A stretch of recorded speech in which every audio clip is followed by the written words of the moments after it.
bamwe bati Theodore Obianga Nguema Mbasongo niwe perezida wa mbere muri Afurika ufite amafaranga menshi kurusha abandi bose muri Afurika.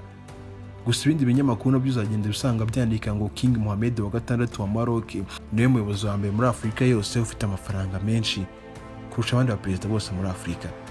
Muri kano kanya tugiye kuganira kwa perezida 10 ba mbere muri Afurika bafite amafaranga menshi cyangwa se bakize kurusha abandi bose mu mugabane wose wa Afurika.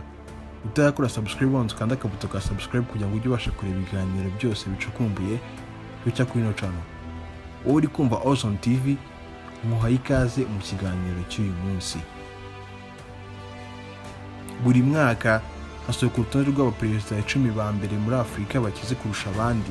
Uyu mwaka ushobora gusanga hari umuperezida wavuyemo cyangwa se hiyongereyemo undi, ejo bundi ugasanga uko bari batondekanyije byahindutse, cyangwa se n'uwari ufite amafaranga runaka yiyongereyeho, cyangwa se bitewe n'ibibazo runaka ugasanga nk'uwari uri ku rutonde rw'umwaka ushize kuri ubu ngubu yavanywemo cyangwa se amafaranga ye yaragabanutse. Muri kano kanya wowe uri kumva Awesome TV, muhaye ikaze mu mitungo y'abaperezida bose 10 ba mbere bakize cyane mu mugabane wose wa Afurika. Reka duhere ku mwanya wa 10. Paul Biya akaba ari perezida w'igihugu cya Cameroon, akaba yavutse mu mwaka w'1933 ndetse akaba ari perezida wa kabiri w'igihugu cya Cameroon ubwo yari asimbuye Ahmad Ahidjo. Uyu muperezida Paul Biya mu mwaka w'1975 yari prime minister w'iki gihugu cya Cameroon kugeza mu mwaka w'1982 ku itariki 6 z'ukwa 11 ubwo yahindukaga perezida wa kabiri w'iki gihugu cya Cameroon. Paul Biya kuri ubu ngubu akaba afite imyaka 91 y'ubukure. Paul Biya akaba ari mu baperezida bakuru bashaje cyane mu baperezida bose bayoboye igihugu cya Afurika. Uyu mugabo ku myaka 40 yaratangiye kuvuga yuko yabaye mu miliyarderi ndetse mu mafaranga y'amadolari y'Amerika. Kuri ubu perezida mukuru w'igihugu cya Cameroon Paul Biya akaba afite miliyoni 200 z'amadolari y'Amerika nk'amafaranga y'umutungo wiwe. Aya mafaranga kandi akaba yakura muri kampani zo afite zicukura peteroli muri kino gihugu cya Cameroon ndetse n'izindi business zose akora mu gihugu kiwe cya Cameroon. Tujye ku mwanya wa 9. King Mswati wa gatatu w'igihugu cya Swaziland. Uyu nguyu akaba ari umwami ufite imyaka 56 ndetse akaba yaravutse mu mwaka w'1968 habyawe n'umwami King Sauzi wa kabiri wa kino gihugu cya Swaziland. King Mswati wa gatatu akaba yarindutse umwami wa kino gihugu mu mwaka w'1946 ubwo yari afite imyaka 18 yonyine ubwo papa we yitabaga Imana. Kuri ubu ngubu King Mswati wa gatatu w'igihugu cya Swaziland akaba afite miliyoni 200 z'amadolari y'Amerika nawe abarirwamo. Uyu mwami King Mswati wa gatatu w'iki gihugu cya Swaziland akaba afite ingo zigera kuri 13 atahamo kandi zose nziza, amamodoka meza abarirwa amafaranga menshi ndetse n'indege nziza agendamo. Gusa ibi byose ndetse n'aya mafaranga ahantu yakura akaba yakura mu muryango wabo wa cyami wahereye kera ukorera amafaranga, ndetse nawe akaba yaravutse asanga n'amafaranga ariho nawe agakomeza kuyatunga gutyo. Reka tujye ku perezida wa 8. Nana Akufo-Addo akaba ari perezida w'igihugu cya Ghana w'imyaka 80 y'ubukure, akaba yarabaye perezida wa gatanu w'iki gihugu cya Ghana.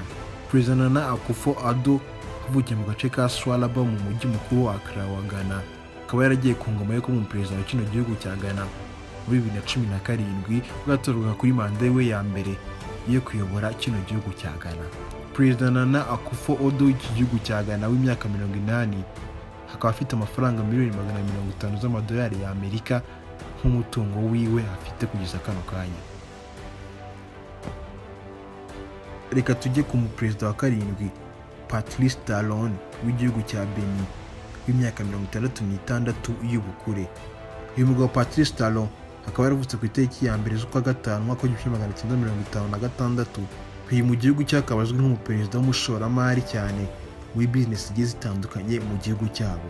Patrice Talon umuperezida mu mwaka wa 2016 Forbes magazine ikunze kwandika abantu bose b'abakire n'ababwizatungo ndetse ikandika n'imitungo yabo bafite.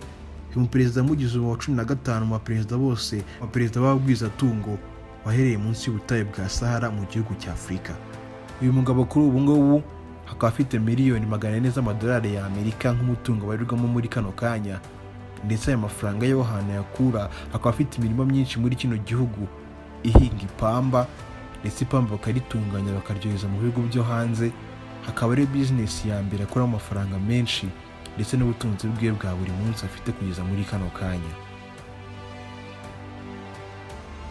Tugiye ku perezida wa gatandatu, Cyril Ramaphosa w'igihugu cya South Africa. Cyril Ramaphosa akaba yaravutse ku itariki 17 z'ukwa 11 mwaka w'1952, hakavukira mu gace ka Soweto mu mujyi wa Johannesburg mu gihugu cya South Africa cyangwa se Afurika y'Epfo.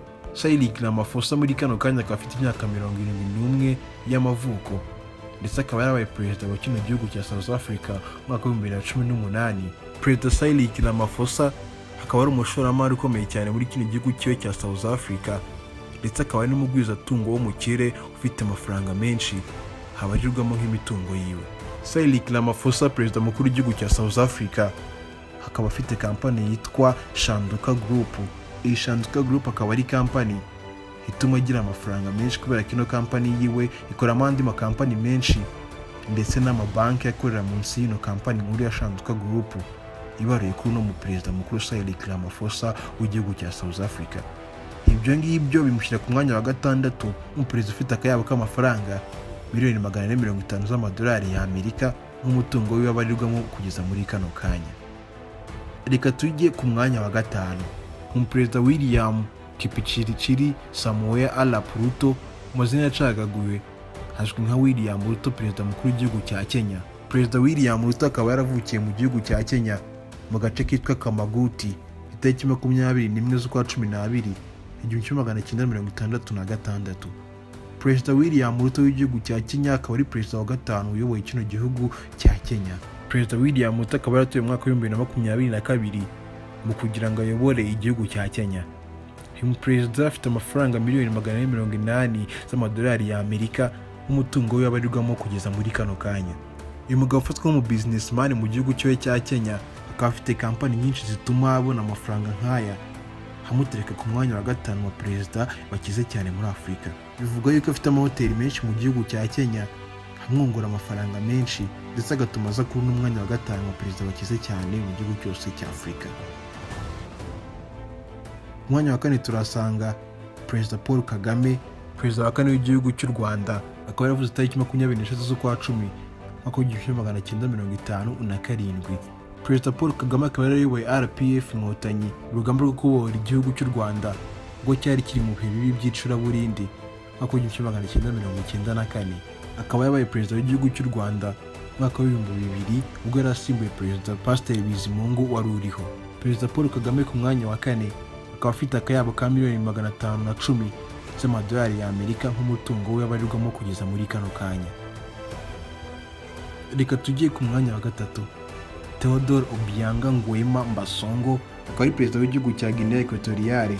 Akaba yavutse mu mwaka wa 1942, kuri ubu ngubu akaba afite imyaka 82 y'amavuko. Akaba yaratangiye kuyobora kino gihugu mwaka wa 1979. Si ibyo gusa, akaba ari mu baperezida bayoboye igihe kinini muri Afurika yose.